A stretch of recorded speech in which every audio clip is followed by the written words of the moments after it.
તરત જ એમને પ્રગટ થવા માટે વિનંતી કરું છું અને વિનંતી કરું છું કે એઓને જે કંઈ કહેવું હોય તે એમના વિષય પર કે વિષય સિવાય પણ જે કંઈ કહેવું હોય તે કહે અને તરત જ આપણે સાંપ્રત સમસ્યાઓ અને એના સમાધાન ઉપર આપણને જે માર્ગદર્શન બિપિનભાઈ આપે તેની સાથે સાથે આપણે પણ ચર્ચા વિચારણામાં બધા જેટલા પણ છે તેટલા જોડાઈશું. આભાર. Thank you very much. જય જિનેન્દ્ર. નરેશભાઈ, બિપિનભાઈને સેન્ટર સ્ટેજ પર લઈ આવો પ્લીઝ. સોરી બિપિનભાઈ, માફી માંગી લઉં, મને આપ દેખાયા છો, આપનો સમય મેં થોડો લઈ લીધો છે, પરંતુ આપ હવે આપની પાસે ફૂલ સમય છે, જેટલો પણ જરૂર પડે જેટલો પણ એ કરો.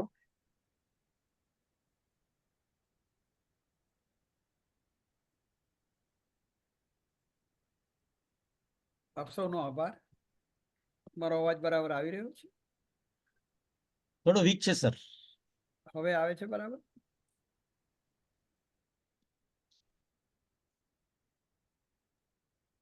બરાબર છે હવે? થોડોક વીક છે, but anyway please continue sir. આપણે મને લાગે છે ત્યાં સુધી કોઈ પ્રવચન કરતા પ્રશ્નોત્તરી લઈએ તો વધારે સારું પડશે, અને જે લોકો કેમેરામાં છુપાયેલા છે એ લોકો જો બહાર આવે તો, કારણ કે સમય હવે ખાલી 25 મિનિટનો છે આપણી પાસે, એટલે કોઈ વિષયવાર તો વાત કરવાનું યોગ્ય નથી. કોઈના પણ આજનો વિષય એવો તમે લખ્યો છે કર્મ અને ધર્મ, આના વિશે તમને કોઈ પણ પ્રશ્નો હોય તો એ પ્રશ્નોના આપણે વાર્તાલાપ કરીએ તો વધારે ઇન્ટરેસ્ટિંગ થશે.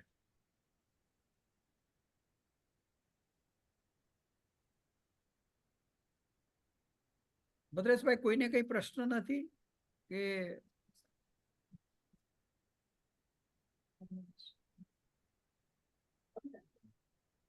જૈન ધર્મ અને જૈન ધર્મની ફિલોસોફી વિશે ઉપેન્દ્રભાઈએ હાથ ઉપર કર્યો છે. ઉપેન્દ્રભાઈને અનમ્યુટ કરો.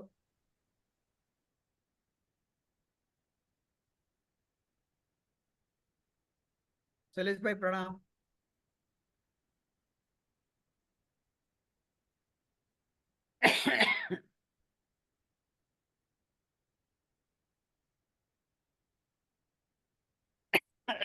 સોરી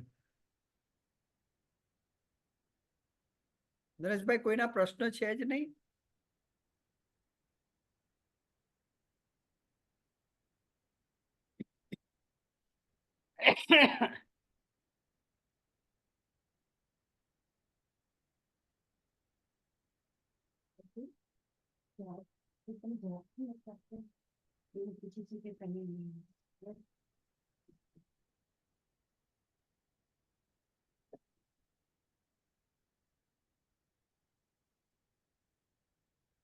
ડોક્ટર શૈલેષભાઈ, આપનો માઇક્રોફોન બંધ છે. Yes sir. બિપિનભાઈ સાહેબ, આપ જ કોઈ ખૂણામાંથી ચાલુ કરો એક વિષયમાંથી, કારણ કે હું માનું છું લોકો પૂછવા ટેવાયેલા નથી હોતા. કંઈક શરૂ થશે ચર્ચા. ચલો આપણે એક પ્રશ્ન પૂછીએ કે ભાઈ ધર્મની વ્યાખ્યા શું છે? કોણ આવશે જવાબ તમારામાંથી? કોઈ ધર્મ કરીએ છીએ ને આપણે, તો ધર્મની વ્યાખ્યા શું છે? ધર્મ કોને કહેવાય?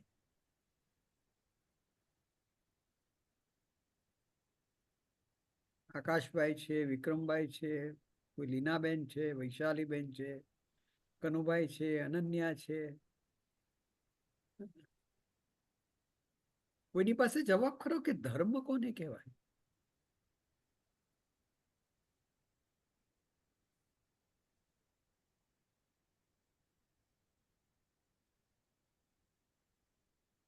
કઈક ચર્ચા ચાલુ થાય તો મજા આવે. હા, વૈશાલીબેન આપો જવાબ. તમે વૈશાલીબેન પ્રકટ થયા છે.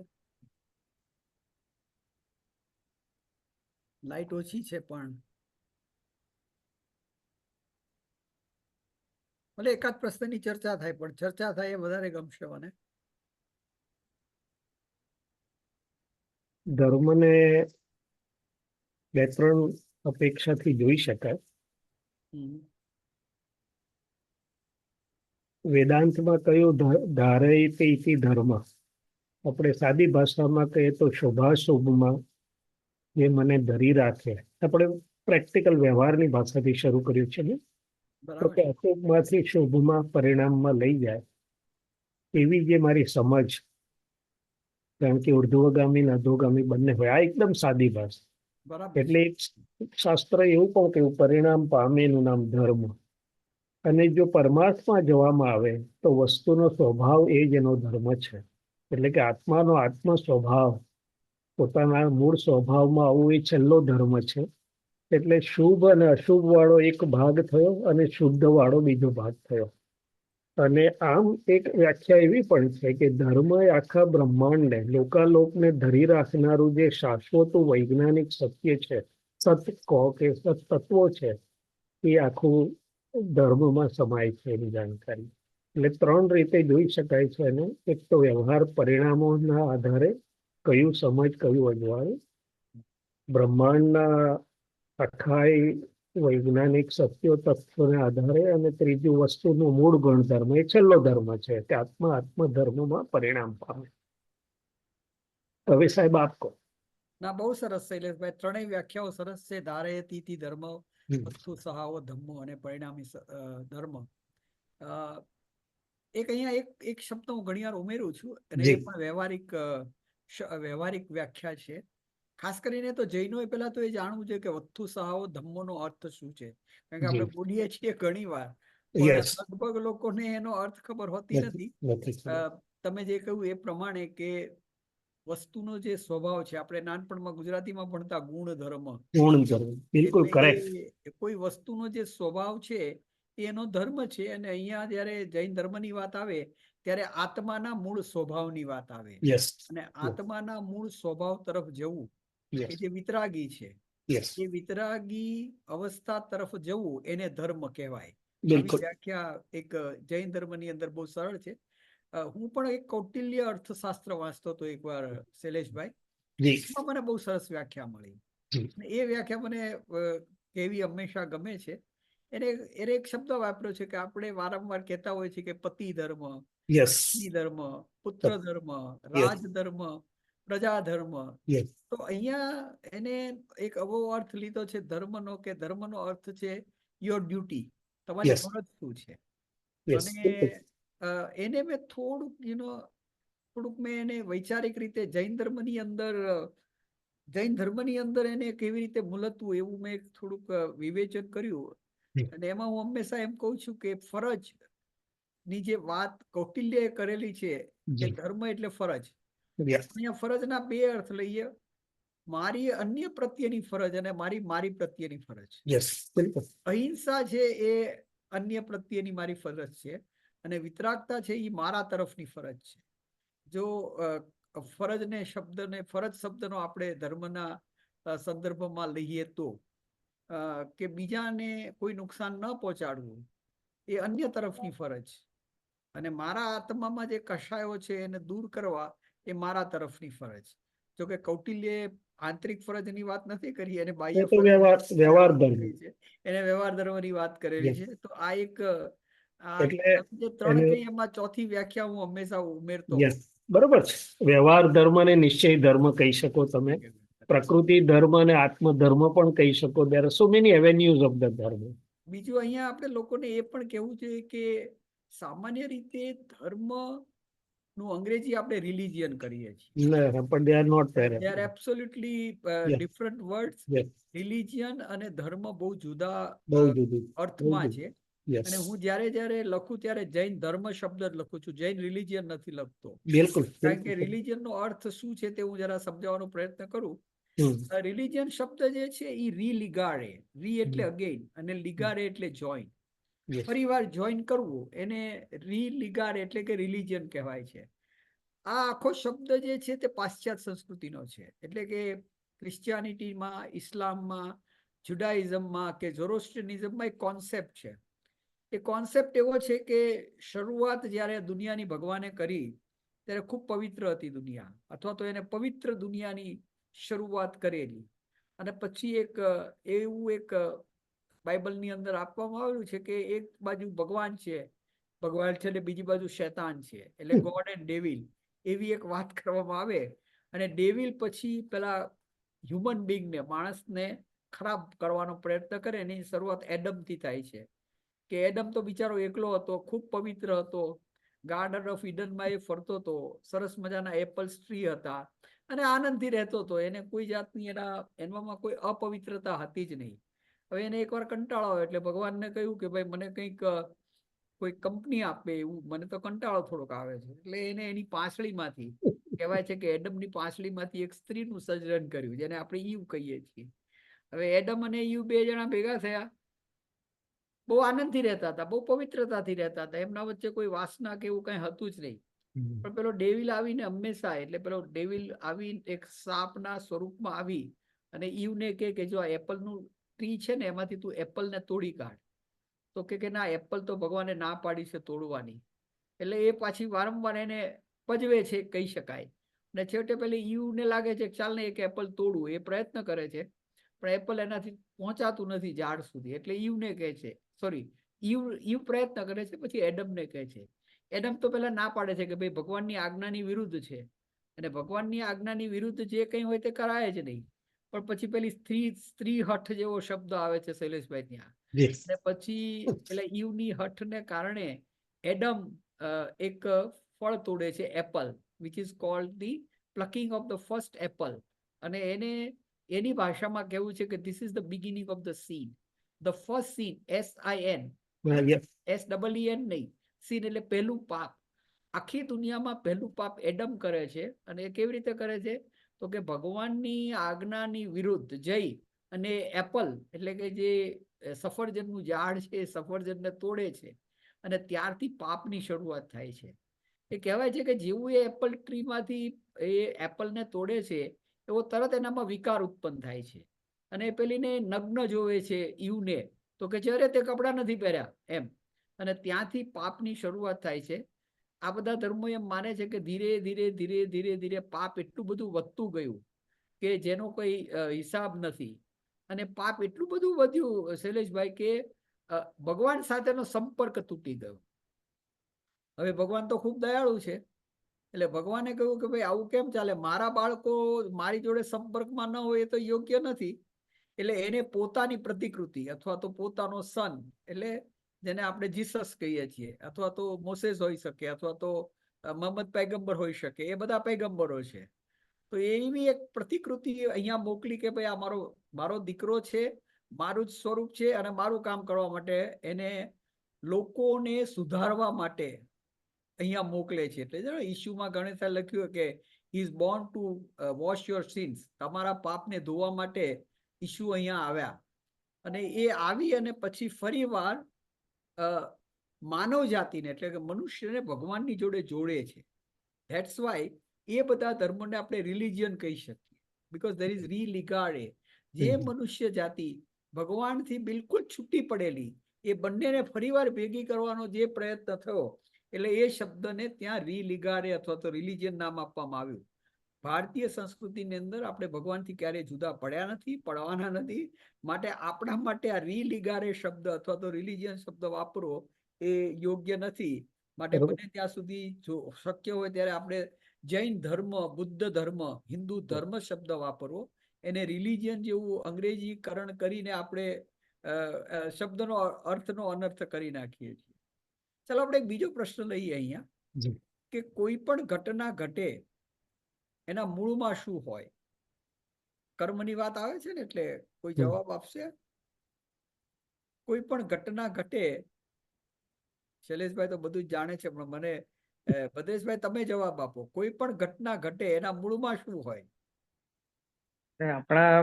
આપણે જે રીતે જાણતા આવ્યા છે, જોતા આવ્યા છે અને સાંભળતા આવ્યા છે તે મુજબ તો આપણો કર્મ સિદ્ધાંત એ એના મૂળમાં હોય કે આપણને એવા કર્મ કર્યા હશે એટલે એ મુજબની સારી કે ખરાબ ઘટના ઘટી. બરાબર છે. બીજા કોઈ જવાબ આપશે? અહીંયા આપણે થોડુંક સમજવું જોઈએ ભદ્રેશભાઈ કે આ માન્યતા એક દ્રષ્ટિએ યોગ્ય છે કે ઠીક છે, કર્મનો ઉદય થયો અને કંઈક થયું, પણ ભગવાને ખાલી આટલી વાત નથી કરી. ભગવાને પંચ સમવાયની વાત કરી છે. કોઈ પણ ઘટના ઘટે પંચ સમવાય સમવાય કારણો. સમવાય કારણ. 5 વસ્તુ ભેગી થાય ને ત્યારે જ ઘટના ઘટે, અધરવાઇઝ ઘટના ન ઘટે. ખાલી કર્મથી ઘટના ન ઘટે. 5 વસ્તુ હોવી જોઈએ. અને એમાં પહેલું કયું છે? સ્વભાવ. એ ઘટના ઘટવા માટેનું એવો સ્વભાવ હોવો જોઈએ. દાખલા તરીકે પૂતગલ ક્યારે મોક્ષમાં ન જાય, જીવ જ મોક્ષમાં જાય. પૂતગલ ગમે તેટલી મહેનત કરતો એ મોક્ષમાં ન જાય, એને મોક્ષ સાથે કઈ લેવા દેવા નથી, કારણ કે એનો સ્વભાવ નથી. તો જે વસ્તુમાં જે સ્વભાવ હોય તો જ એ વસ્તુમાં એ ઘટના ઘટે. એટલે પહેલી વાત કહી છે સ્વભાવ. પછી કયું છે કાળ. એનો યોગ્ય કાળ ન આવે ત્યાં સુધી ઘટના ન ઘટે. દાખલા તરીકે આપણે આંબાનું ઝાડ વાવ્યું હોય તો તરત જ આંબો ન ઉગી જાય, એનો એક સમય હોય જ. એવી રીતે કોઈ પણ કર્મના ઉદયમાં એક કાળ રહેલો જ છે. એટલે કાળ વગર ક્યારેય કોઈ પણ ઘટનાનું નિર્માણ થતું નથી. ત્રીજો શબ્દ વાપર્યો છે નિયતિ. નિયતિનો અર્થ આપણે એક દ્રષ્ટિએ એવો લઈ શકીએ કે અમુક ઘટનાઓ એવી છે કે જેમાં મારા કર્મને લેવા દેવા જ નથી. કાળનું પરિવર્તન થવું તો એમાં મારા કર્મને કોઈ લેવા દેવા નથી. એટલે એ પરિવર્તન થતું જ રહે, એ નિયતિ છે, જેને આપણે ડેસ્ટિની જેવો શબ્દ પણ વાપરી શકીએ છીએ. ચોથું કારણ કયું છે? પૂર્વકર્મ. પૂર્વકર્મનો ઉદય હોય ત્યારે આ ઘટના ઘટે. એટલે એ ચોથું કારણ છે ભદ્રેશભાઈ. ખાલી આપણે એક જ કારણને જાણતા હોઈએ છીએ. અને પાંચમું જે સરસ વાત કરી છે તે પુરુષાર્થ. હવે જો ઘટના ઘટે એમાં બે વસ્તુ આવે મુખ્યત્વે. ચાલો આપણે કારણને, સ્વભાવને અને નિયતિને બાજુમાં રાખી લઈએ તો આપણા જીવનમાં જે બી ઘટના ઘટે છે એમાં ફક્ત પૂર્વકર્મ નથી. પૂર્વકર્મનો ઉદય અને આજનો પુરુષાર્થ, ત્યારબાદ ઘટના ઘટે છે. એક આપણે સાદો એવો ઉદાહરણ લઈએ કે પુણ્યનો ઉદય હોય પણ ધંધો જ ન કરો, તમે ઘરે બેસી રહો તો પૈસા ન આવે. ઘરે બેસી તો શું થાય? તો પૈસા ન આવે. હમ પુણ્યનો ઉદય હતો પણ તમે પુરુષાર્થ નહીં કરો માટે પૈસા પ્રયત્ન કરવો પડે. એટલે પેલું અંગ્રેજીમાં કહે છે કે ભાઈ જેને કહે ને કે opportunity knocks the door, you are suppose to open the door. Open એટલે આ એક આપણા બહુ જ ખોટી માન્યતા છે કે દરેક વસ્તુની અંદર આપણે કર્મ કર્મ કર્મ કરીએ અને પછી જો પુરુષાર્થને છેવાડે મૂકી દઈએ તો જૈન ધર્મની અંદર તો પછી જે થવાનું છે તે થવાનું છે. મારે પુરુષાર્થ કરવો જ શું કરવા? તો પછી અહિંસા, સંયમ, તપનો કોઈ અર્થ રહેતો જ નથી. એટલે આવા ઘણા બધા પ્રશ્નો છે. એક અહીંયા નાનો એક પ્રશ્ન લઈએ. મને લાગે છે બીજા કોઈ જવાબ આપે તો મને બહુ આનંદ થશે. કે જૈન ધર્મને વૈજ્ઞાનિક ધર્મ કેમ કહેવામાં આવે છે? આપણે બધા બોલે કે જૈન ધર્મ ખૂબ વૈજ્ઞાનિક છે, ખૂબ વૈજ્ઞાનિક છે, એમાં બહુ ભરપૂર વિજ્ઞાન રહેલું છે, એવી વાતો આપણે સામાન્ય રીતે કરતા હોઈએ છીએ. તો એવું કેમ કહેવામાં આવે છે? આપણે એવું કેમ કહીએ છીએ? સૌથી પહેલી વાત તો મને લાગે છે એવી છે કે આપણો ધર્મ વિજ્ઞાનના નિયમો મુજબ આદિ અનાદિ ઉત્પત્તિમાં માને છે. કોઈ એક વ્યક્તિએ એટલે કે ભગવાને કે દેવે આનું સર્જન કર્યું, એને ચલાવે છે કે પછી એનું વિસર્જન કર્યું, એવું નહીં. બધું કુદરતના નિયમો અનુસાર, અને કુદરત પાછી વિજ્ઞાનના નિયમોનો અનુસાર ચાલે છે. એટલે સૌથી પહેલી પાયામાં મને લાગે છે ત્યાં સુધી આ વસ્તુ છે. અને બીજું કે એટલે એને લીધે ત્યાર પછીની દરેકે દરેક વસ્તુ તે પ્રમાણે ચાલે છે. એટલે કે તમે કોઈ પણ વ્યક્તિ પણ શુદ્ધ પોતાના કર્મ એ સારા કર્મ કરીને પોતે પરમાત્મા સુધી, તીર્થંકર સુધી બની શકે. એટલે કે બધું એક એક વસ્તુઓ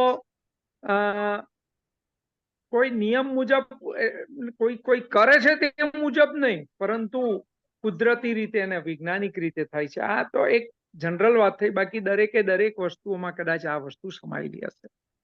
બહુ સરસ જવાબ છે ભદ્રેશભાઈ તમારો. અને સૌથી મોટી વાત જે તમે કહી કે જૈન ધર્મ એમ માને છે કે આ વિશ્વનો કોઈ કરતા નથી. Everything works as per the law of nature. બધી વસ્તુ લો ઓફ નેચરને કારણે ચાલે. એટલે જે કંઈ સૌથી સુપ્રીમ વસ્તુ છે લો ઓફ નેચર છે. જેમ ગુરુત્વાકર્ષણનું બળ હોય તો એ ચાલે જ, એ પછી ભગવાન આવે કે ન આવે એ ગુરુત્વાકર્ષણનું બળ જેમ હોય એમ જ રહે. જે વસ્તુનું વજન થતું હોય એટલું જ રહે.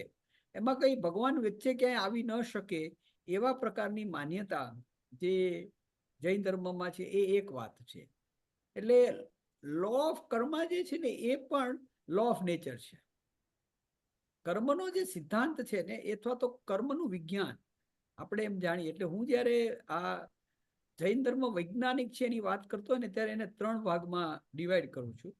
એક છે કે જે આપણા ખાસ કરીને જેને આપણે કહીએ ને કે આપણા આહારની વાત છે, એ આપણા જીવનમાં આપણે જે પ્રેક્ટિસીસ કરતા હોઈએ છીએ એમાં ઘણી જગ્યાએ આપણે જોઈએ છીએ કે જૈન ધર્મ ખૂબ જ વૈજ્ઞાનિક રીતે આ વાત કરે છે. સામાન્ય વાત કરીએ, આપણે 24 વાત કરતા હોઈએ, નોનવેજ નહીં ખાવાની વાત કરતા હોઈએ, એક પ્રકારનો સંયમ રાખીને આપણે જીવન જીવવાની વાત કરતા હોઈએ, તપશ્ચર્યા કરવાની વાત કરતા, આ બધામાં એક વિજ્ઞાન એક દ્રષ્ટિએ સમાયેલું છે એની વાત કરતા હોઈએ. અને બીજું, જીવ સૃષ્ટિ ઉપર જે અભ્યાસ જૈન ધર્મએ કરેલો છે એ પણ ખૂબ વૈજ્ઞાનિક છે. આ બે.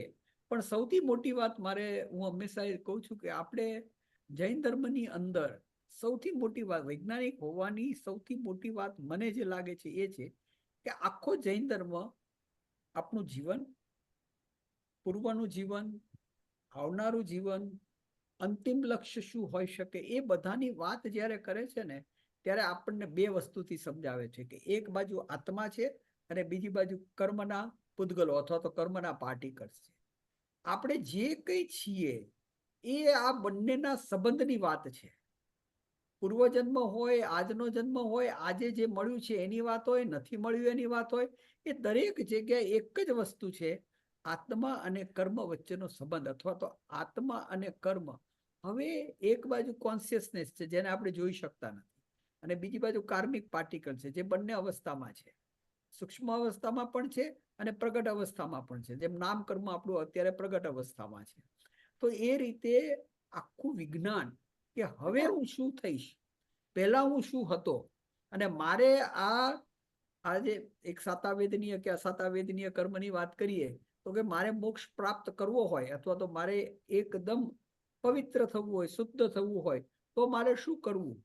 તો એ આખું જે એક વિજ્ઞાન છે એ વિજ્ઞાન બહુ જ ઇમ્પોર્ટન્ટ છે. અને એમાં તમે વિચાર કરો કે આજે આપણે જાણીએ છીએ કે વિજ્ઞાન, પહેલા આપણે મોલેક્યુલની વાત કરતા હતા, પછી આપણે એટમ્સની વાત કરી, પછી ઇલેક્ટ્રોન, પ્રોટોન, ન્યુટ્રોનની વાત કરી, હવે આપણે એનાથી બી સબ એટોમિક પાર્ટિકલ એટલે બોઝમ અને ગોડ્સ પાર્ટિકલની વાત કરીએ, ન્યુટ્રિયોનની વાત કરીએ, ન્યુટ્રિયોનની વાત કરીએ, ફોટોનની વાત કરીએ.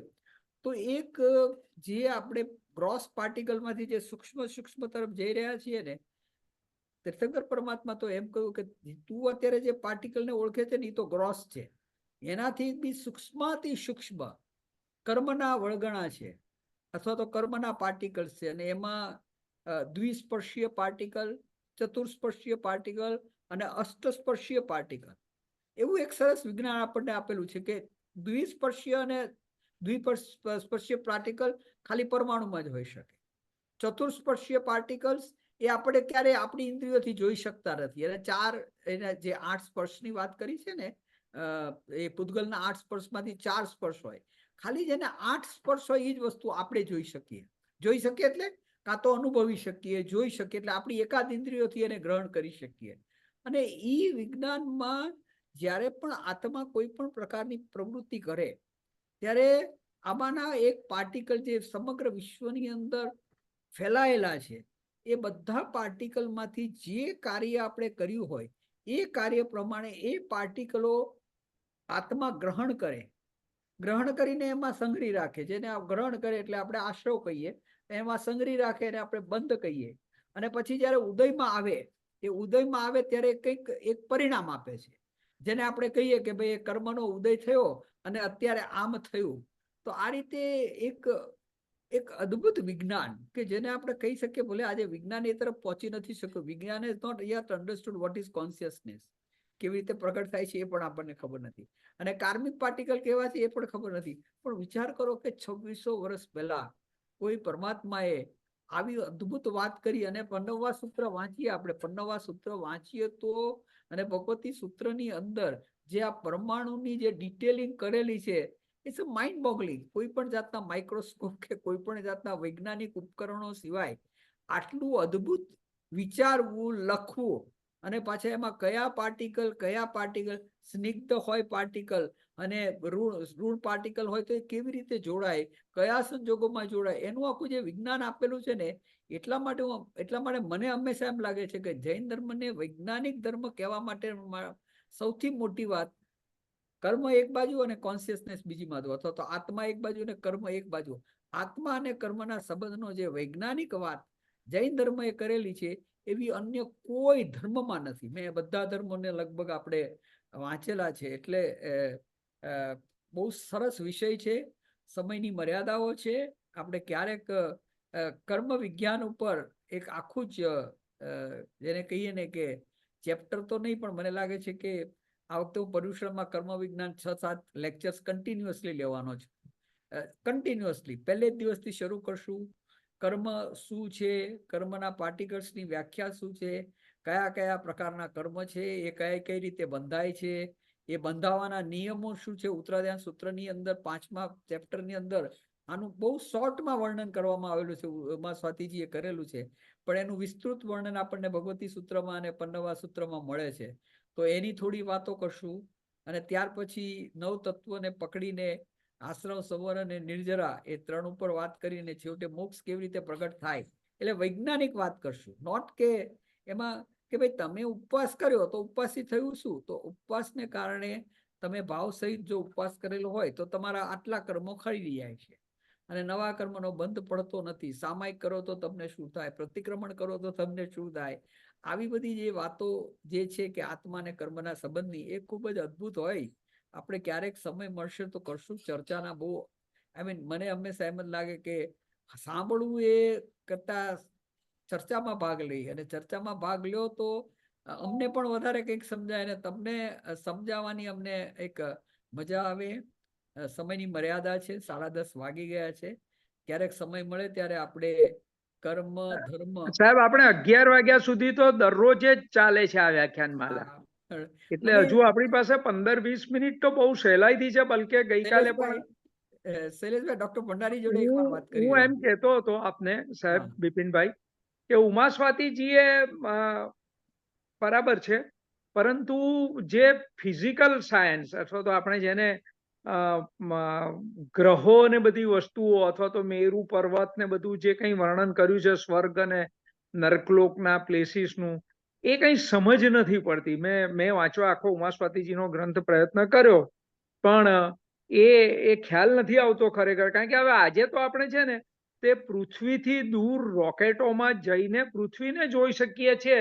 તો પછી આજે હવે આપણે એવું કેવું ક્યાં સુધી પ્રોપર છે કે ભાઈ પૃથ્વી થાળી જેવી જ ગોળ છે, કે પછી એ જે કઈ બીજી વાતો છે તે.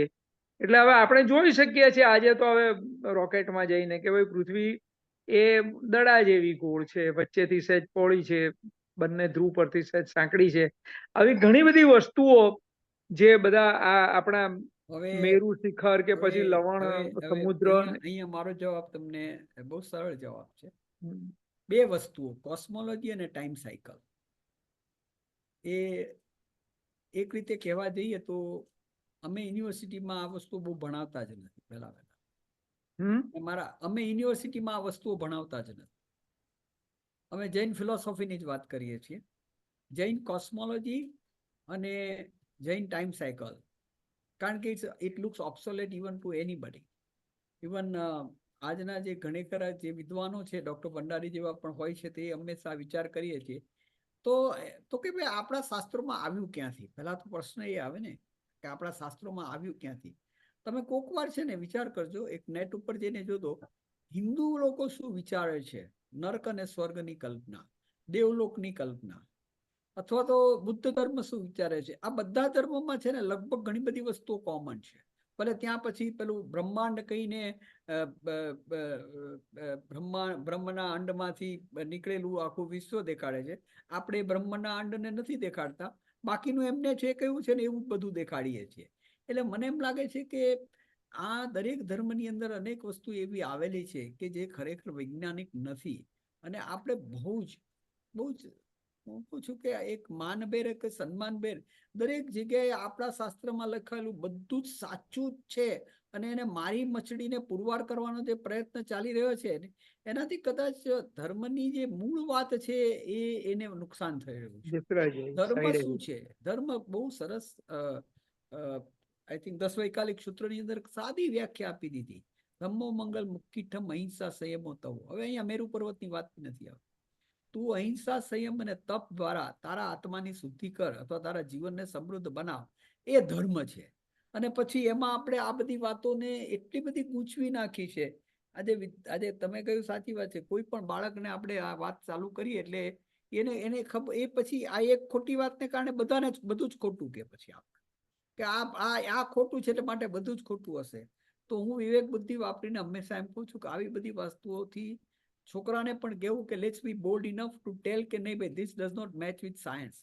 તમને ખબર અમેરિકાની અંદર દાખલા તરીકે તમે જો આવું ઘરમાં ભણાવો કે પૃથ્વી સપાટ છે ને વચ્ચે મેરુ પર્વત છે, તો તમને એક લેટર મળે ટીચર તરફથી, ત્યાં એના સ્કૂલના ટીચર તરફથી, કે don't teach such obsolete thing or unscientific thing to your children. એમ લખે તમને ટીચર લોકાવે. એટલે અમે આવા બધા અનુભવો અમેરિકામાં કરેલા છે. એટલે મને લાગે છે તમારી વાત બિલકુલ સાચી છે. આવી બધી વસ્તુઓને જરાય મહત્વ નહીં આપવું જોઈએ. અને ત્રીજો અને ચોથો અધ્યાય જે તત્વાદ સૂત્રનો છે, તે ખરેખર આ નરક અને સ્વર્ગની વાત કરે છે, સાથે સાથે એ કોસ્મોલોજીની વાત કરે છે. અને હું ખરેખર કહું, મારું હમણાં પરમ દિવસથી મારું લેક્ચર શરૂ થશે, અને એ લેક્ચર તત્વાદ સૂત્રનો સરળ પરિચય, દરરોજ રાત્રે 9 વાગે. અને એમાં આપણે તત્વાદ સૂત્રની જે મુખ્ય ગાથાઓ છે, કે ભાઈ દાખલા તરીકે ચેપ્ટર 1, તો એમાં 6 ગાથાઓ એવી છે કે જે આપણે જાણવી જોઈએ. એટલે ચેપ્ટર 2માં 5 ગાથાઓ છે. હવે 3જું અને 4થું ચેપ્ટર તો મેં એક ગાથા જ દીધેલી ખાલી જણાવવા માટે કે જૈન ધર્મ આવું માને છે કે 7 પ્રકારના નરક છે અને 4 પ્રકારના દેવ છે, આવું માને છે. પણ હું એને બહુ મહત્વ આપીને એના ઉપર માની લો ને કે 5-5 મિનિટમાં આવું માને છે એવું બોલીને નીકળી જઈશ. પણ પછીના જે 5મું અધ્યાય છે કે જેની અંદર અણુ પરમાણુની વાત કરવામાં આવે છે, 6ઠા અધ્યાયની અંદર આશ્રવની વાત કરવામાં આવે છે, ત્યારબાદ વ્રતની વાત કરવામાં આવે 7મા અધ્યાયની અંદર, 8મા અને 9મા અધ્યાયની અંદર સર્વર અને નિર્જરાની વાત કરવામાં આવે, અને 10મા અધ્યાયની અંદર મોક્ષની વાત કરવામાં આવે. એ અદ્ભુત છે. એમાં તમે ધ્યાનની વાત કરી શકો છો, વ્રતની વાત કરી શકો છો. એટલે એનાથી આપણને જીવનમાં કંઈક મળે. એ પણ બહુ સરસ રીતે આપણે ચર્ચા કરીશું. હું તમને મારી લિંક મોકલાવીશ, તમે તમારા ગ્રુપમાં મોકલવાનો પ્રયત્ન કરજો. અને તત્વાદ સૂત્રની મહત્વની ગાથાઓનો રસાસ્વાદ, એવું એનું ટાઇટલ છે. અને જેને તત્વાદ સૂત્ર આખું ન વાંચ્યું હોય એને એક થોડોક આઈડિયા આવે કે આ છે શું. ઉમાસ્વાતીએ લખેલું તત્વાદ સૂત્રમાં 9 તત્વનું કેવી રીતે વાત કરવામાં આવેલી છે, એનો એક થોડોક, કારણ હું માનું છું કે જૈન ધર્મની અંદર એક એવો ગ્રંથ કે જેમાં જે ગ્રંથનો આધાર રાખીને સમગ્ર જૈન ફિલોસોફી આપણે ભણી શકીએ, તો એ તત્વાદ સૂત્ર છે. એટલે એનો એક પરિચય આપણે રાખીશું. અને મને ખાતરી છે કે જેટલા લોકો જોડાશે એને કંઈક ને કંઈક તો એમાંથી પ્રાપ્ત થશે. પણ તમારો પ્રશ્ન બહુ જ બરાબર છે. આપણા ધર્મની અંદર અનેક વસ્તુ એવી છે કે જેના કારણે આજની યુવા પેઢી આપણાથી ભાગી જઈ રહી છે. તો એનો પ્રચાર પ્રસાર અને એની વાતો બહુ બને ત્યાં સુધી ઓછી કરવી.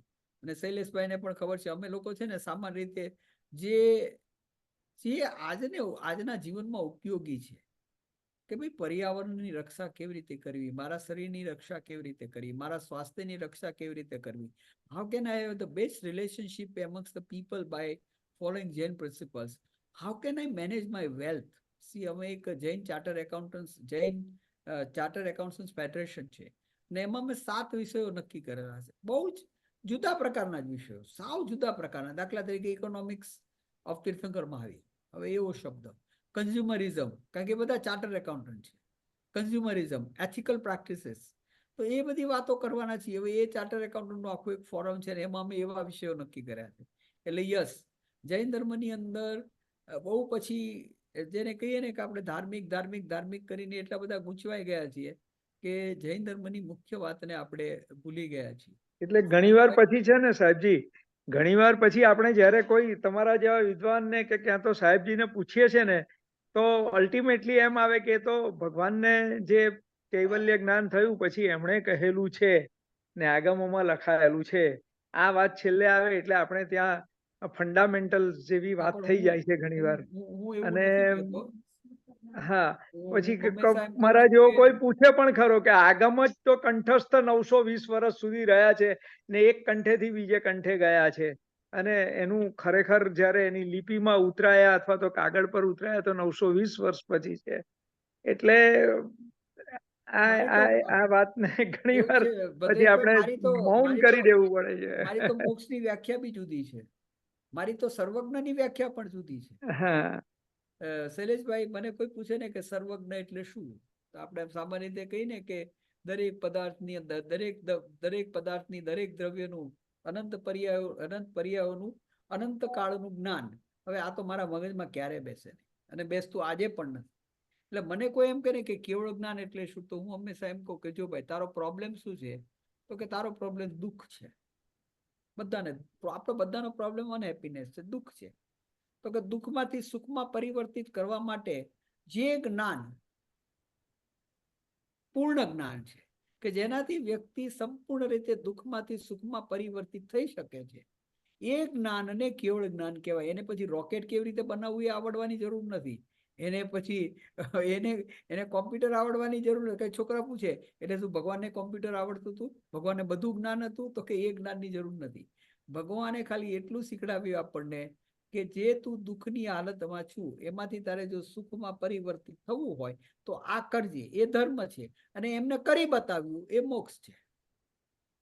છેવટે તો આપણો પ્રોબ્લેમ તો બહુ સરસ વ્યાખ્યા શૈલેષભાઈ હંમેશા છોકરાઓ પૂછે કે આ શાશ્વત સુખ એટલે શું. છોકરાઓ જોડે વાત કરવાની જ સાહેબ ખરી મજા આવે, કારણ કે એ જ આપણી પરીક્ષા છે. એ પૂછે આ શાશ્વત સુખ એટલે શું સાહેબ.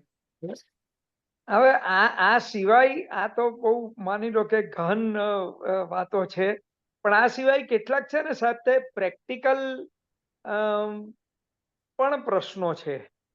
કે દાખલા તરીકે આપણે એક બાજુ વાત કરીએ કે ભાઈ તો આપણે આપણા હવે આ બિલકુલ ગ્રાઉન્ડ લેવલના પ્રશ્નો છે, એમ કહું તો ખોટું નથી. કે મેં કહ્યું તેવી રીતે કે ગોપીપુરામાંથી માઇગ્રેશન આપણે અટકાવી શકતા નથી, કે એવી કોઈ સ્કીમ મૂકી નથી શકતા કે ગોપીપુરાનું માઇગ્રેશન ન અટકે. કરોડો રૂપિયા ખર્ચીએ છીએ, લાખોના કરોડો રૂપિયા ખર્ચીએ છીએ, પણ એ નથી થઈ શકતું, કે જે બહુ ઇઝી વર્ક છે છતાં પણ.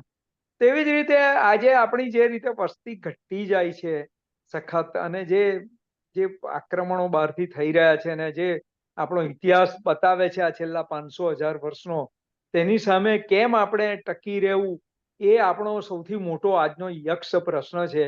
કે ભાઈ આપણી વસ્તી કોઈ બી સંજોગોમાં, નહીં તો આપણે દેરાસરો બનાવો, ઉપાશ્રયો બનાવો, પાલિતાણા બનાવો કે સમેત શિખરજી બનાવો, શું મતલબ છે એનો. હવે આ 5, 25, 50 વિમલ સાગરજી મહારાજ સાહેબ એમ કે છે કે તમે આ વર્ષના 500 વર્ષ કે 400 વર્ષ પૂરા થાય છે તે તો ઉજવશો જ તમે, એમ કે આપણે શત્રુંજયના, પણ આવતું તમે નહીં ઉજવી શકો, એમ કે આવતી એમાં નહીં ઉજવી શકો, એ એમ સ્પષ્ટપણે કહે છે. પ્રશ્ન હંમેશા એક આવે છે ભદ્રેશભાઈ કે તમારે શું બચાવવું છે. બહુ મોટો પ્રશ્ન છે. તમારે જૈન ધર્મને આપણે કહીએ ને જૈનોને બચાવો, જૈન ધર્મ બચાવો, તો શું બચાવવું છે. દેરાસર બચાવવું છે, શું બચાવવું છે તમારે. અને ત્યાં પણ મોટો જે બંને બચાવવા છે, બધું જ બચાવવું છે આપણે. જૈન વિચાર, જૈન ફિલોસોફી, જૈન સાહિત્ય, જૈન રીતિ રિવાજો, સંસ્કૃતિ અને જૈનો, બધું જ આપણે બચાવવું છે. આપણે એક ધાર્મિક સ્થાનોને બચાવવા છે, સંસ્કૃતિ બચાવવી નહીં. એમાં બીજો મોટો પ્રશ્ન આપણી સામે એ આવે છે કે હવે ટેકનોલોજીનો જે યુગ આવી રહ્યો છે ને, એમાં નવી પેઢી શું બચાવશે, અથવા તો આપણે નવી પેઢીને શું બચાવવા માટે પ્રેરણા આપવી. શૈલેષભાઈ, જી, તમારો જવાબ માંગુ છું. હા, એટલે હું તો મારું આખું દ્રષ્ટિબિંદુ કે જુદું છે. કે પહેલું તો મેં મારી જાતને એ પૂછ્યું કે હું મહાવીરને સમજો ખરો. કે જો મહાવીર એવું કીધું હોય કે વંક જડાય પશ્ચિમાં, એટલે કે મૂળ મર્મને બદલે લોકો બીજા જ માર્ગે ને મહત્વ આપશે, તો મને એવું સમજાય છે કે જૈન એટલે આપણે જે વ્યાખ્યા કરી રહ્યા છે દેરાસરો ઉપાસનો કે એ નહીં, પણ વિતરાગનો મૂળ મર્મનો અંશ પણ જે સમજે, યોગ ઉપયોગ પરોપકાર એ મોટામાં મોટો વ્યવહાર ધર્મ જે મહાવીરે કીધો તે બધાને લાગુ પડે છે, યુનિવર્સલ છે. કોઈ યંગસ્ટર કે કોઈ પણ એને સમજાવવામાં આવે તો કોઈ પણ એને રિજેક્ટ નહીં કરે, કારણ કે મને એવો અનુભવ થયો કે હું તમને નથી સુખી કરતો, પહેલું સુખ મને થાય છે. તમને બીજાને ડિસ્ટર્બ થતા પહેલા હું ડિસ્ટર્બ થઉં છું. It is all the scientific proof. A functional MRI હોય, સ્પેક સ્કેન હોય, ઓરા બોડી હોય, હોર્મોન સિક્રેશન હોય કે બધું જ હોય, એ તો એક્સટર્નલ છે. તો internal. So what I M trying to say if V understand the light given, એટલે જે અજવાળું આપ્યું છે વિતરાગો, એની અજવાળું બિપિનભાઈ સાહેબે તો એવું છે કે એ લોકો લોકાલોકનું બધું જાણતા હતા, પણ છેવટે એમણે ફર્સ્ટ મનુષ્ય અને પછી બાકીની જીવસૃષ્ટિ દુઃખ મુક્ત થઈને પરમ સુખને કેવી રીતે પામી એ ભાષામાં વાત કરી છે. અને it applies two every day of my living, every walk of my living. તો આઈ ગો વિથ ધેટ. અને આઈ હેવ ધ ગુડ એક્સપિરિયન્સીસ. હું તો એવું કહું છું કે તમે જૈન કહો છો ને, હું તો બાકીના જૈન કેમ જૈનના પ્રિન્સિપલ આઈ એમ સીઈંગ કે ભલે જૈનનું લેબલ લગાડે કે ના લગાડે, they are least concern. Believing અને દે આર ફોલોઈંગ ઇટ. એમ કેટલાય નોઈંગ જૈન મિત્રો છે ને કેટલાય બધા છે જે ફોલો કરી રહ્યા છે. ધ બેઝિક ફાઉન્ડેશન ઇઝ કે પહેલું મારી ક્લેરિટી ને મને અનુભવમાં જેટલું આવે તો મારા અનુભવથી જૈન ધર્મનો એક બેસ્ટ પ્રિન્સિપલ છે, હું માનું છું. વિતરાગે કહ્યું છે કે મારા ચારિત્રમાં હોય તો જ હું બીજાનું નિમિત્ત બની શકું છું. ચારિત્ર is not a narrow word. મારા અનુભવમાં જેટલું હોય એટલું બીજાને કામ લાગશે. બિલકુલ. So I don't see that the future is dark. I see the future is very bright. પણ we have to change our પેલી નેરો બાઉન્ડ્રીને આપણે વિશાળ કરવી પડે. જો ભગવાન મહાવીરનું શાસન બીજા 18,000 વર્ષ સુધી હોય તો ભગવાન ખોટા તો નહીં હોય. સાહેબ, શૈલેષભાઈ, ભગવાન મહાવીરે તો એવું કહ્યું છે કે 18,000 વર્ષે છેલ્લે એક શ્રાવક, એક શ્રાવિકા, એક એ સાધુ ને એક પછીની વાત સાધ્વી છે. જશે. 18,000 છઠ્ઠો આરો આવે ત્યારની વાત છે, અત્યારની વાત કરું છું. એટલા 4 જ જણા બચેલા હશે આખા પણ વિશ્વમાં. અત્યારની વાત કરું છું કે અત્યારે હજી there is a very long સારો એ. અને હું એવું માનું છું કે જો સરખી રીતે સમજવામાં આવે તો. પણ આપણે આ આખી વાત છે ને શૈલેષભાઈ, જ્યાં સુધી પૃષ્ઠભૂમિ ભારતના સંદર્ભમાં ના વિચારીએ ને, અને આપણા સ્થૂળ પણ આના સૂચિતાર્થો સંદર્ભો ના લઈએ ને, ત્યાં સુધી આપણે આપણા પ્રશ્નોને જાજમ નીચે છુપાવી રહ્યા છે એ વાત થાય છે. તમે નહીં, એનો મતલબ શું છે, તમે જૈનને કઈ વસ્તી ગણતરીની દ્રષ્ટિએ ગણી રહ્યા છે આપણે, અને હું તો અન્ડરસ્ટેન્ડિંગની ભાષાની રીતે જોઈ રહ્યો છું. આપણે છે ને બહુ જ એક દ્રષ્ટિએ જોવા જઈએ તો જે દરેક ધર્મમાં થયું છે, ધર્મની ક્રિયાઓ, ધર્મનો આડંબર, ધર્મની અંદર ચાલતી જે ફંડામેન્ટલિઝમ છે.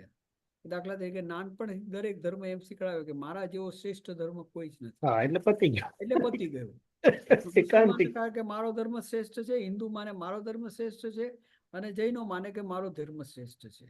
અને એને એવું ભણાવવામાં આવે કે આવું આપણા ધર્મમાં છે, બીજા કોઈ ધર્મમાં આવું છે જ નહીં. કારણ કે બીજા ધર્મો આપણે વાંચતા નથી. એટલે કશાયની વાત આવે તો કે આપણામાં જ આવી વાત આવે છે, મોક્ષની વાત આવે તો કે આપણામાં જ આવો ધર્મ છે. કારણ કે આપણે બીજા ધર્મનું સાહિત્ય વાંચ્યું જ નથી. ને બીજું કે જ્યાં સુધી મારા દિલમાં ભેદ છે કે આ મારો ધર્મ ને પેલો બીજાનો ધર્મ, ત્યાં સુધી એના દિલમાં ભેદ રહેશે. મારા દિલમાંથી ભેદ નીકળી જાય તો આઈ એમ શ્યોર કે એના દિલમાંથી બી ધીમે ધીમે ભેદ નીકળી જશે. મહાવીર તો યુનિવર્સલ હતા.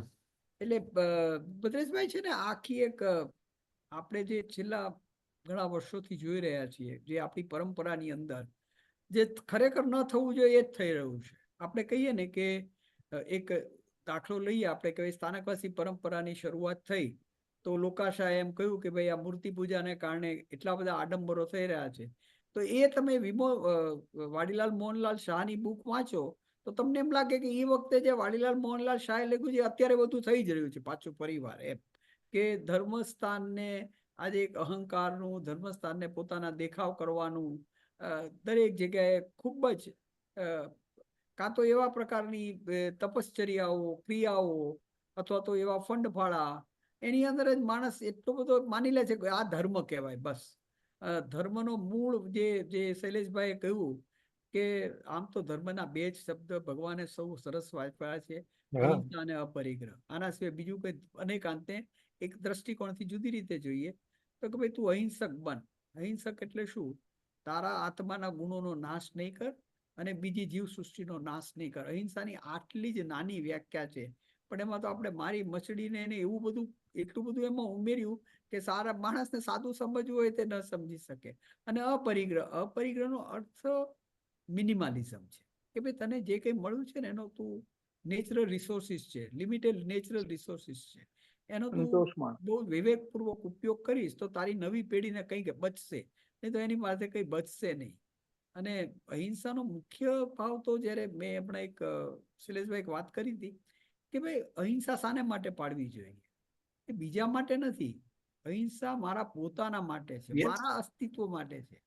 જો ઝાડપાન નહીં રહે, જો સારું પાણી નહીં રહે, જો પૃથ્વી સારી નહીં રહે, જો હવા સારી નહીં રહે તો માનવજાતનું અસ્તિત્વ જ ખરાબ થઈ જશે. તો ભગવાન મારી રીતે તો છકાઈ જીવ રક્ષાની અંદર વનસ્પતિની વાત કરી, પાણીની વાત કરી, પૃથ્વીની વાત કરી, જમીનની વાત કરી, હવાની વાત કરી અને અન્ય જીવ સૃષ્ટિની વાત કરી. મારા શરીરની અંદર ભદ્રેશભાઈ જો ગટ ઓર્ગન ન હોય ને, શૈલેષભાઈને હું જાણીએ છીએ કે આપણા શરીરમાં બહારના બેક્ટેરિયાઓ એક ઓર્ગન બનાવે છે જેને ગટ ઓર્ગન કહીએ છીએ. જે ગટ ઓર્ગન ન હોય ને તો આપણે બીજે દિવસે જ મરી જઈએ.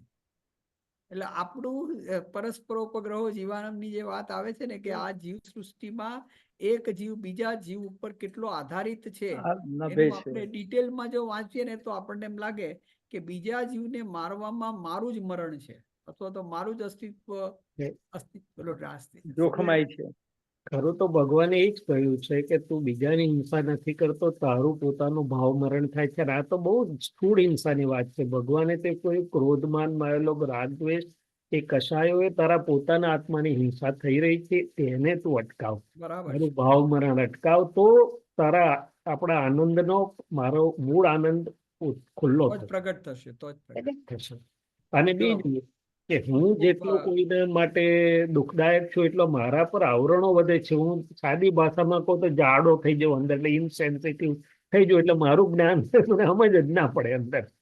એટલે બેઝિકલી એવરીથિંગ એફેક્ટ્સ મી ફર્સ્ટ. મારા માટે તો આ એક અનુભવ બહુ મને, હું તો વારે ઘડી શેર કરું છું કે મારા મન વાણી કાયની ક્રિયા બીજાને અસર કરતા પહેલા મને કરે છે positively or negatively. That's so simple for me to follow Mahavir. બિલકુલ. એટલે બિપિનભાઈ, ભદ્રેશભાઈ, હા, કોક વાર જરા બરોડા જજો. શૈલેષભાઈ નો મળે છે મને, અમે મળીએ છીએ સમાગમ કરશો તો બહુ મજા આવશે. મારી એક આપે આજ શરૂ કર્યું ને તો હું બીજું આમાં જ ઇન કન્ટિન્યુએશન ટુ ધીસ, મને એમ થાય છે કે આપણે જે લોકો થોડું ઘણું પણ લોકોમાં આ મેસેજ લઈ જવાના પ્રયત્નશીલ છે, વોટ એવર મે બી, જેટલા ઓપન માઇન્ડેડ જેટલા નીચે છે, આપણે જ બેસીએ 2 દિવસ 3 દિવસ આમાંથી ટર્નિંગ કરીએ કે કેવી રીતે સરળ સહજ વૈજ્ઞાનિક રીતે લોકભોગ્ય લોકોપયોગી થઈને આગળ જાય. ઓકે, હા, હવે અહીંયા આપણે 14 જણ બીજા પણ હાજર છે, એવાઓને પણ કંઈક ચોક્કસ ભરતભાઈ પણ છે, એમને કંઈક કહેવું હોય તો શ્યોર. કોણ છે? ઉભા રહો, હું આ તો જોઉં જરા. કોઈ કહેતો નતો એટલે મેં આકાશભાઈ દોશી સાહેબ જોડે છે, ગાડી ચાલુ કરી. બાકી I will be happy to Ananya છે, ડોક્ટર ભરત જૈન છે. ભરત કેમ બોલતો નથી? તારું ઓન કર દે. એ કનુભાઈ છે, કેએલ શાહ. આ કેએલ શાહ આપણી જોડે જોડાયા છે. એ ગુજરાત નરેશભાઈ એમને અનમ્યુટ કરો. કદાચ ઓર્ગેનાઇઝર સિવાય અનમ્યુટ જાતે નહીં કરી શકે તો અનમ્યુટ. નરેશભાઈ છે કે નીકળી ગયા? બિલકુલ છું. અરે ક્યારનો તમારા ત્રણેયની ચર્ચા સાંભળી રહ્યો છું. ભરતભાઈ કનુભાઈ એલ શાહ છે. કનુભાઈ છે ને, એ ગુજરાત વિદ્યાપીઠના એમણે દાખલ થવાના માટે પોતાનો વિડીયો ઓન કરવો પડશે તો જ આપણે એમને કહી શકીશું. ભરતભાઈ સાહેબ વિડીયો ચાલુ કરો ને. આ ભરતભાઈ સાથે 3 દિવસથી આ જ વાત બને છે. એમને કઈ બગડેલો છે લાગે છે. લીનાબેન ને કઈ કેવું હોય? ભરતભાઈ, કનુભાઈ આપનો વિડીયો ચાલુ છે કે નહીં?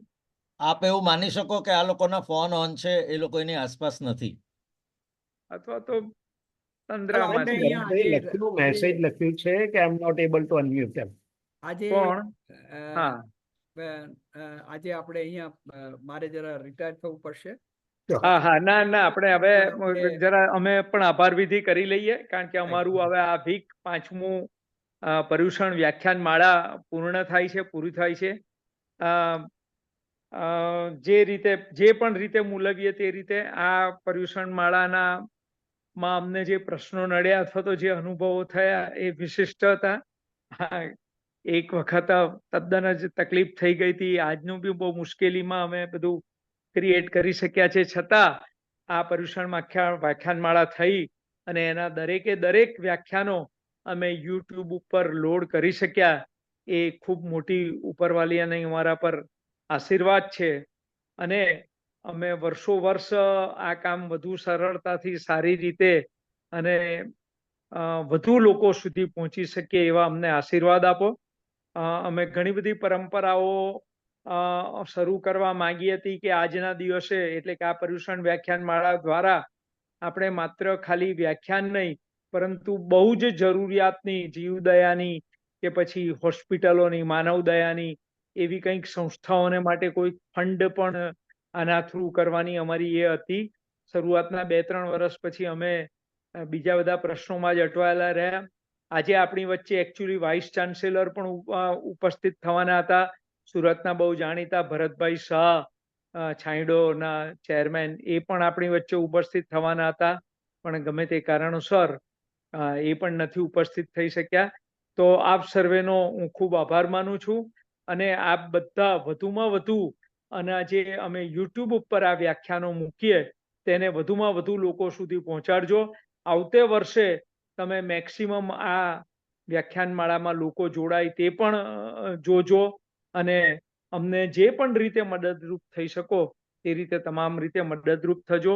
અને આ આખી પર્યુષણ વ્યાખ્યાનમાળા દરમિયાન અમારાથી કંઈ પણ ભૂલે ચૂકે પણ ખોટું થયું હોય, ખોટું બોલાયું હોય, ખોટું કંઈક આચરણ થયું હોય તો એ તમામને માટે અમે અને ખાસ કરી તો શાસનની, પ્રભુની, દેવની અમે ત્રિવિધે ક્ષમા માગીએ છીએ અને આપની પણ બધાની ક્ષમા માગીએ છીએ. મિચ્છામી દુક્કડમ સાથે આ આખી પર્યુષણ વ્યાખ્યાન માળાને આપણે સમાપન કરીએ છીએ અને આવતે વર્ષે આપણને મળવાનું પાછા ફરીથી આ જ રીતે કે કદાચ ઓફલાઈન એટલે કે સ્ટેજ ઉપર દ્વારા, પણ સ્ટેજ પર કરીશું તો પણ ઓનલાઈન ચાલુ રહેશે. એ મળવાનું પ્રભુ આપણને બળ અને સંયોગો આપે એવી પ્રભુ પાસે પ્રાર્થના કરી ને આપણે જો હવે કોઈને કંઈ ન કહેવું હોય તો મારા સાથી મિત્રોનો, ખાસ કરીને મારી સાથે જોડાયેલી સંસ્થાઓનો હું એક 10-20 સેકન્ડમાં આભાર માની લઉં.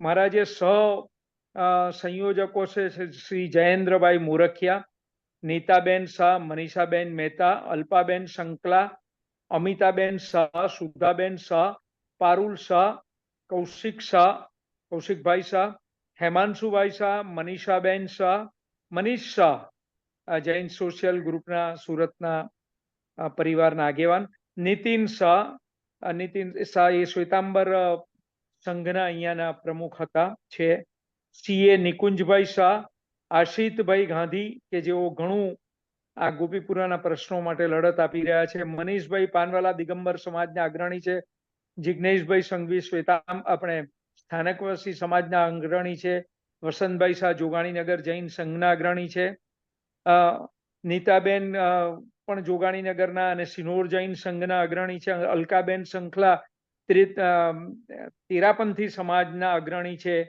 અમિતાબેન શાહ અહીંયા પાઠશાળા જોડે જોડાયેલા છે, સુધાબેન શાહ દિગંબર સમાજના અગ્રણી છે. તદુપરાંત આ વર્ષે જે આપણે શરૂ કરાવવામાં આપણને તેરાપંથી સમાજના આગેવાનોએ આપણને મહાશ્રમણજીને વિનંતી કરી અને મહાશ્રમણજીને મેળવી આપ્યા અને તેથી તેઓએ મંગલાચરણ કર્યું અને એમના પ્રથમ સાધુ મહારાજે આપણને જંબુ સ્વામી ઉપર વ્યાખ્યાન આપીને આપણને શુભ શરૂઆત કરાવી. તેથી તેરાપંથી સમાજના ખાસ કરીને મારા મિત્ર સુરતના જાણીતા બિલ્ડર સંજયભાઈ સુરાના, પછી નાનાલાલભાઈ રાઠોડ અને તમામ મિત્ર વર્તુળ તેરાપંથી સમાજનું, તેનો ખૂબ આભાર માનું છું. તેવી જ રીતે હું ખૂબ આભાર માનું છું શ્રી શ્વેતાંબર દિગંબર સ્થાનકવાસી અને તેરાપંથી જૈન સંઘો કે જે અમારા સુરત જૈન યુવક મંડળના માધ્યમ સાથે અમારી સાથે જોડાયેલા છે. શ્રી મહાવીર જૈન વિદ્યાલય એલમની એસોસિએશન અને અમારા તમામ સુરતનું એલમની એસોસિએશન, તેવી રીતે ગ્લોબલી પણ જે પણ કોઈ એલમની એસોસિએશનો છે તે અને ફેડરેશન, તેઓ પણ અમને મદદ કરતા હોય છે.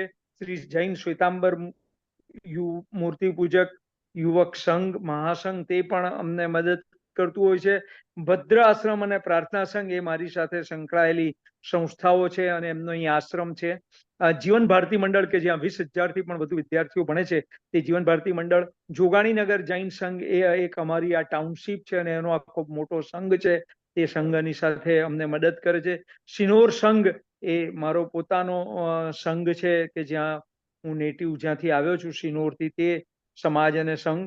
જીવન જ્યોત ટ્રસ્ટ એ પણ બહુ જ મોટું એક શૈક્ષણિક સંકુલ કાંતિલાલ જીવનલાલ શાહ, એક જૈન શ્રેષ્ઠીએ બનાવેલું છે, તે આપણી સાથે જોડાય છે, મદદ કરે છે. જૈન સોશિયલ ગ્રુપ પરિવાર અને પાઠશાળા મંડળ, આ બધા સંસ્થાઓ અને આ સિવાય પણ નામી અનામી લોકો, નામી અનામી સંસ્થાઓ, ડાયરેક્ટલી કે ઇનડાયરેક્ટલી જે તમામ આપણને મદદ કરે છે, એ તમામનો, મારા મિત્રોનો, ખાસ કરીને મારા પરિવારનો, અને ખાસ છેલ્લામાં છેલ્લો હું માનું છું નરેશભાઈ કાપડિયાનો, કે જે આપણને ટેકનિકલી સપોર્ટ બની અને આ આખી આપણા આ પર્યુષણ વ્યાખ્યાન માળાને આયોજન કરવામાં મદદરૂપ થાય છે, બલકે એ જ ખુદ આયોજન કરે છે. અને એ બધાનો ખૂબ આભાર. જયેન્દ્રભાઈ મોરખિયાનો પણ આભાર. અમારી સંકટ સમયની સાંકળ બનતા ચિન્મય ગાંધીનો પણ અમે ખૂબ ખૂબ આભાર માનીએ છીએ. આમ નામી અનામી કોઈનું નામ રહી જાય તો તેમની ભૂલ ચૂક માફ કરીને, એમની મિચ્છામી દુક્કડમ કહીને સર્વેને મિચ્છામી દુક્કડમ કહું છું. ફરીથી આપણે 6ઠ્ઠી વ્યાખ્યાનમાળામાં મળીશું એવા આશીર્વાદ અને ભગવાનના એવા પ્રભુ દર્શન કરીને એમના આશીર્વાદ લઈ અને આપણે વિરમીએ છીએ. આભાર. જય જિનેન્દ્ર. જય જિનેન્દ્ર. આપણે આ સભાનું સમાપન કરીએ.